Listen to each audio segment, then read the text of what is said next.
Programang ito ay rated SPG, striktong patnubay at gabay ng magulang ang kailangan. Ang araw na ito ay ang pinakakomplikado at pinakaimportanteng araw para kay Tanggol. May dalawa kasi silang misyon. Una ay ang makahanap sila ng pera para mapagamot ang nabagok na nanay ni Enteng. Kaya kahit labag sa loob ni Tanggol ay nang hold up sila magkapera lang. Habang ginagawa nila ito ay labis ang paghingi ng tawad ni Tanggol sa Poong Nazareno. Ang pangalawang misyon naman nila Tanggol ay ang sumugod sa ospital para itakas si Ponggay. Madali nila itong magagawa ng walang mangyayaring gulo. Nasa ospital si Ponggay dahil sinaksak siya sa kulungan. Maraming bantay na pulis sa ospital.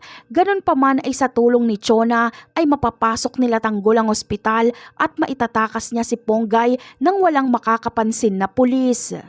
Samantala, sa araw ding ito magaganap ang kinakatakutan ni Rigor at ng mga gerero dahil iaanunsyo na si Tanggol ang nanalong mayor. Kaya naghanda na ang mga gerero at binarikadahan ang buong City Hall. Hindi nila hayaang makaupo si Tanggol. Habang si Rigor naman ay iyak na lang sa pagkadismaya. Siguradong sisibakin agad siya ni Tanggol kapag makaupo na ito.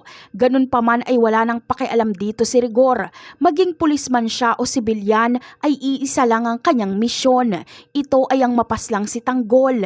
Napakarami pa nating dapat abangan sa mga susunod na episode. Paalam!